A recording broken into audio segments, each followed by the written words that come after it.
All right, so at this point, we've found and prospected an opportunity.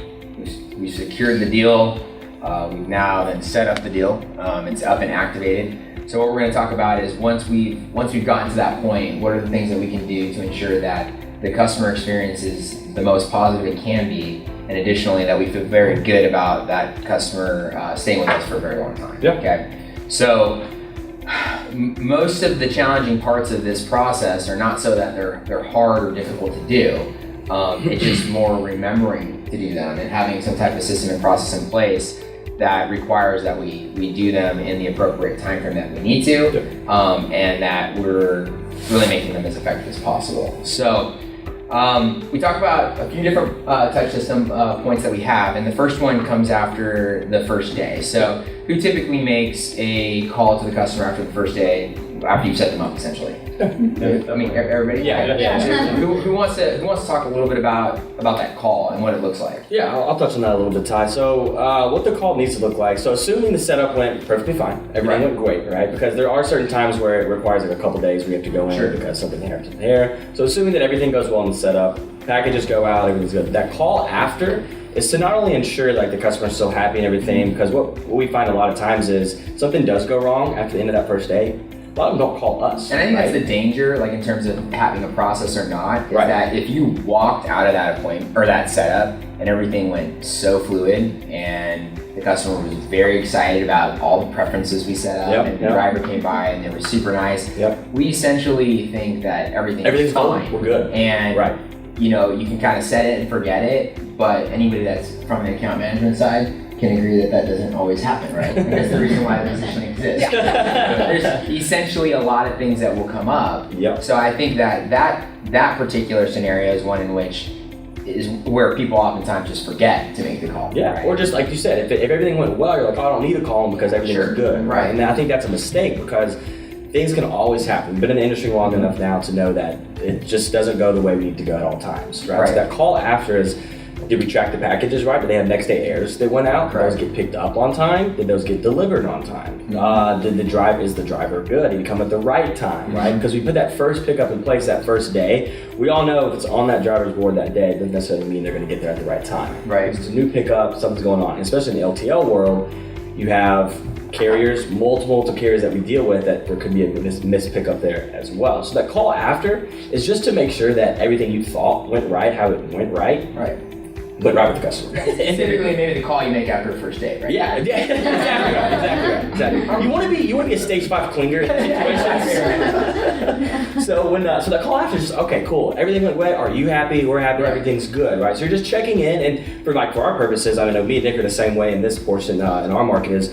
We're extremely attentive to those first day and then moving on, and then we'll touch base about the 30 days and stuff here in a minute. But it's like, it's almost for my own personal benefit. Like, I can't sleep at night if I don't know that everything went well. Right? It's one of those, so that call after is, okay, did everything go well? Pickup happened on time. Is it the time you guys needed it? Package is delivered, LTL got picked up, we're tracking the shipment. So it's just that warm and fuzzy that you're trying to ensure that day after call, that they're good, you're good. First opportunity too to back up, right? I mean, I've been doing this for a while. I can't remember one sale that I've made where I haven't sold the local support. I haven't sold that kind of OCD mentality over what you know what we do, the way that we track packages. I mean, it's a line that is in almost every close that we have. Salesperson, sales manager, account manager. Like, hey, I wake up and the first thing I'm doing in the morning is tracking your packages. Absolutely. So it's like you just said that to him. You said that to the shipper, and this is like your first real chance to kind of prove that out. Prove that, it's one of the more impactful, in my opinion, of all. It's like, hey, by the way, this next day air got delivered on time, just to let you know. I mean, I think you got to be a little bit obsessive about what you're doing, because if people aren't naturally that way, they have to like learn to be that way or adopt the practice, because like you said, a lot of things can go wrong and we may not know about them. I think sometimes reps and account managers will look at this exercise and feel like it's overkill. Like you were just there for like 3 hours, and especially you're annoying them. Especially if there's this thought process of you're annoying them, and if you feel as if like you're annoying them, then you're not bringing value to the call. Like there has to be something that you're bringing value to them where they feel like it's a necessary call.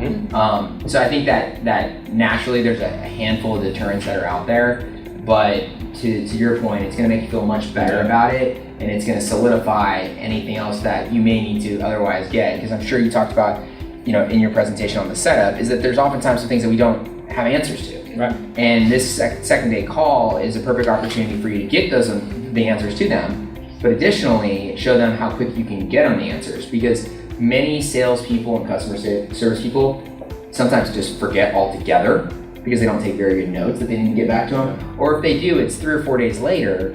And what is that really showing them on the onset of the business relationship? Right. How much do you actually care about it? And that really comes down to the caliber of the rep that's managing the situation. Is if they truly care about what's going on, chances are they should already have tracked them anyways. So you might as well put the call in to make sure that we're all on the same page, that things are going in a very positive direction. Absolutely. So after the first day, and I think after you get it off to a very good start, I think that we want to be in there as much as possible as you're describing.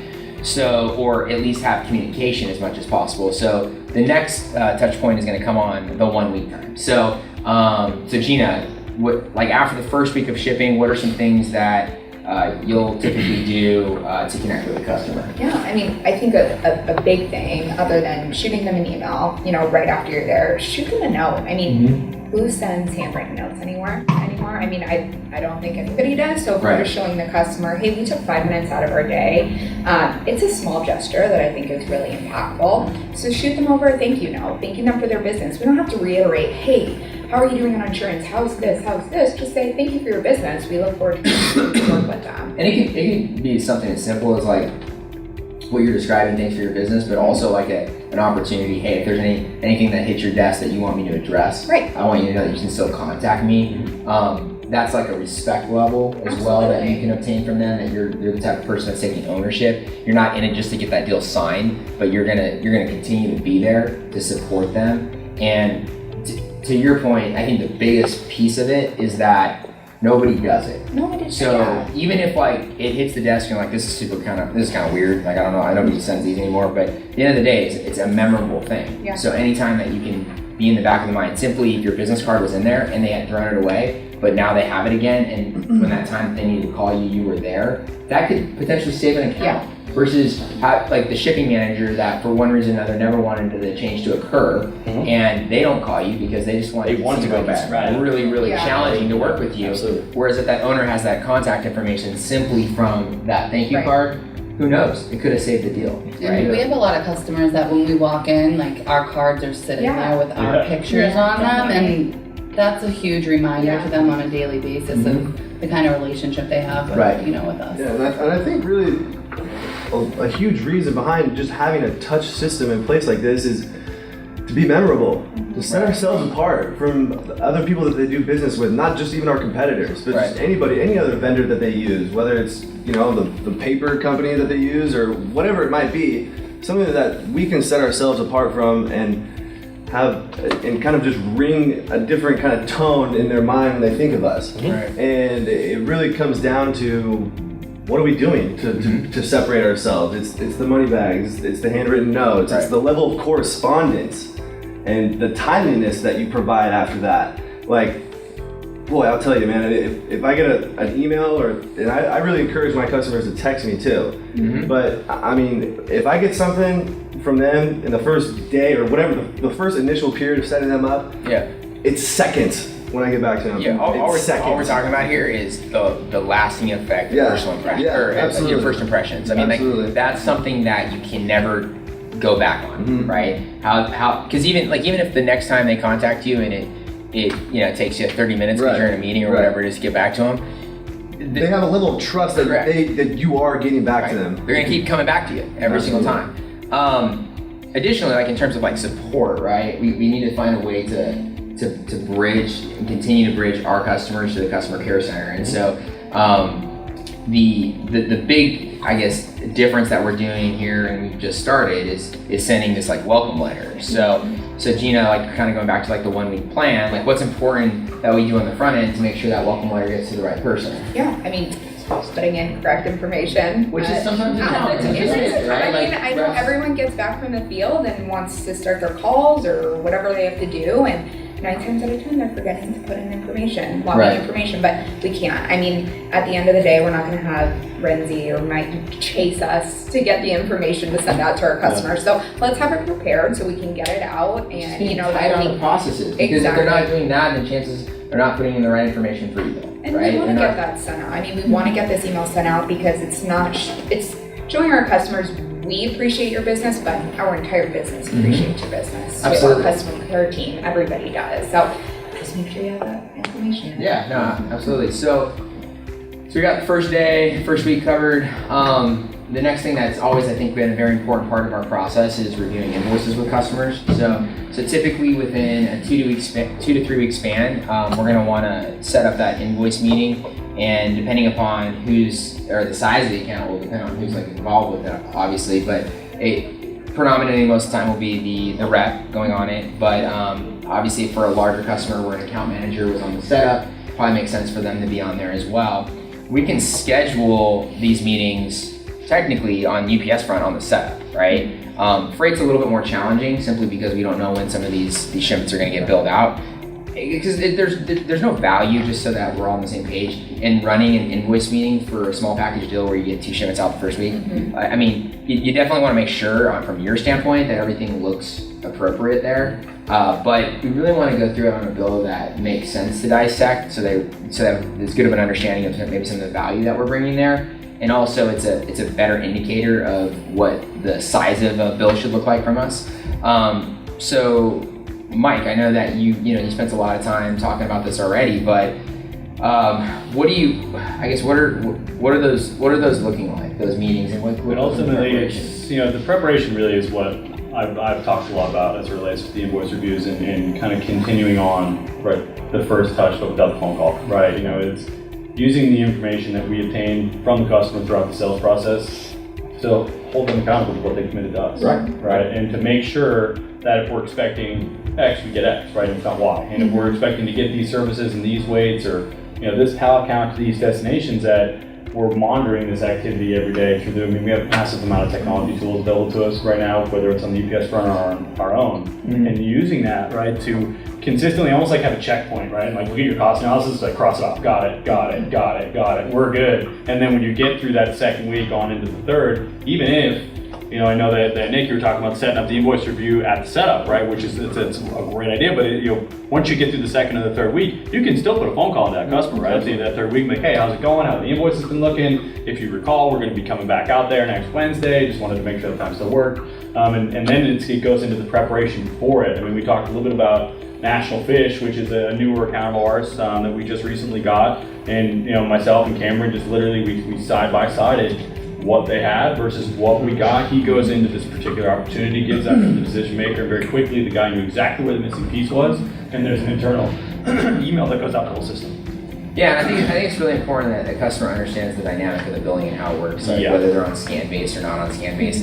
I'll even have dialogue with customers about credits, like if there was a service failure that occurred, how that service failure will flow through. Because most of the time you'll get a customer that's frustrated because they just don't understand how it works. Right. So we need to have these types of conversations. Look, if you were to have a shipment that was delayed, here's how it's going to look. You're going to get billed for it. Okay, and then when we submit for that service failure, it's going to then be applied to that invoice. And if they don't understand that, and they don't ever see a credit come through, they're going to say, I never got a credit for it. Or they very well could have had it applied to the invoice, they just have no idea because they don't understand our process. So it's important that we're having this type of dialogue in these meetings and describing it, because it will save you a lot of grief in the future if you're not doing it. So up to this point, we basically had 3 different touches, and I would argue that they're probably all non-negotiables. Like these are all things that we have to do in order to make sure that an account is set up properly. Kind of going further in the above and beyond environment, these are things that I think will just help solidify and maintain the relationship. To think of what was discussed here, you're not limited to these 3 touches. The more that, like, if you're in the area, pop into your account, right? I mean, it's not going to hurt the situation. You're trying to build a relationship. I mean, that's the reality of it. Is that relationship will mean more long term and will solidify the deal better the stronger that becomes. If you're scared to visit a customer, that's it's for the it's weird. It probably won't be a customer for it. So you're just waiting for like exactly. So talking about like some of the other things that we can do, one of the things that has been brought up is to some degree celebrating the business relationship. So as corny as it sounds, with like a 30-day anniversary. Stage 5, Stage 5, right? Celebrating and like having them know that you value their business. Who keeps track of that these days? Nobody, right? If anything, there's some type of business reason why they're showing up. You know, an account manager is looking to grow the business, so like, oh, they're trying to sell me more or whatever it is. But if you're just genuinely appreciating them for doing business with you, that's a very different feeling. And that could be something as simple as sending them a anniversary card, you know, saying, hey, it's 30-day anniversary, thanks for the business. You can even reference things or stuff that was accomplished through it. You know, we're on the right track, we've been able to do this or that. These are all great opportunities for you to remind them of why they use us. I think for some of our larger customers that generate more profitability, it even makes sense to surprise attack them, bring in some donuts, you know, like you can go as far as bringing the balloons. How impactful are the gift baskets that we do every year? About to start doing them now. You know, I mean, we go through our entire book of business and we try to hand deliver them. Oh yeah, we hand deliver those, and they're unique to what we know about the company. You know, I mean, I think you're going to get into the board piece a little bit, you know, but if you can find out some of the like if they like wine, if they like chocolate, and they cater by having to that each information, customer. I can say there's like 3 accounts I can think of right off the top of my head that it's like they look forward to it every year. Then we're getting handwritten notes right after. Absolutely. So I mean, I think regardless, people always appreciate like the goodies. I had one example on a larger customer where in the first meeting she was eating beef jerky because she didn't have time for lunch. And I was like, oh, it's all good, we're chill here, like eat your beef jerky, no worries. But what was funny is on the thank you letter that I sent her for the meeting, I actually hand dropped off a thank you letter and had like three different packs of beef jerky, saying like, yeah, I know you don't oftentimes have time for lunch, but here you go. But the idea was for me to like show her I remember that, and it's kind of that forwarding piece, which is another big topic where you learn about your client. But it didn't have the impact that I thought it would. Because the day that I dropped it off, she was gone. And so I never got like an email back or anything like that. So probably like 3 days later, she emails me and she tells me that this other lady in her office really enjoyed the beef jerky. And I was like, well, did I put the wrong name on the card? Like, what's going on? And sure enough, just found out like the lady didn't like read the card. She just like put it to the side and she ate all the beef jerky. So the thing is, it turned into this like very humanizing, funny moment that had a greater impact than what I intended. Even though like she didn't see that, but it was all about being attentive to that. So from a forwarding standpoint, I'm really looking at their family, occupation, recreation, and dreams. Right? So these are all opportunities where you can like wow them with something, because anytime that someone remembers something about you, as simple as if you don't expect it, that's the thing. Like you'd expect your mom to remember your birthday. That makes sense, right? But for you to remember your customer's birthday, they don't expect that. Yeah, we do birthday cards too, and like if someone has a baby, we'll do baby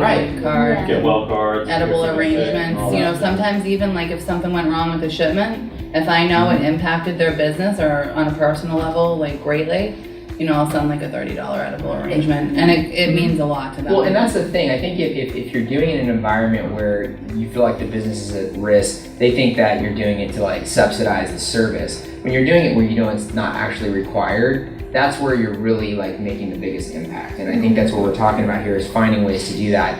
Another aspect that we haven't talked about yet that each of us all have are these candy jars, and they're great opportunities for us to go into. And granted, like we're not candy delivery people, right? That's like not what we do. We the value of our time and how we're going to spend it needs to be a higher return on investment. However, if you have candy with you and you're nearby that customer, going in there, and again, prior to going in there, you probably want to take a look at what? Like their Convoy if they're freight, you want to look at their Focus Web if they're UPS, you want to look at the CRM, AR. Make sure they're on time. Like, so here's the deal, I'm gonna have to give you some Skittles, but I also need to it's one of those things where even if it's joking like that, you can have maybe it's not a very comfortable conversation sometimes in person, but you could get it to protect the business relationship because you want them to stay on track from an AR standpoint. So I think when we go in there needs to be some alternative focus on like what we're trying to accomplish rather than dropping off candy, but it also provides the same thing that we're talking about where they feel appreciated, valued, something that again is very different than what everyone else is doing out there. So bottom line, relationships are what's going to grow our business, and the ways that we build those relationships are from interaction. And the interaction can be handwritten, it can be an email, it can be a phone call, it can be done face to face. But if we're not doing that, then we're susceptible more so to competitors coming in. So we need to find ways to continue to protect ourselves from that, and the touch system is going to do that.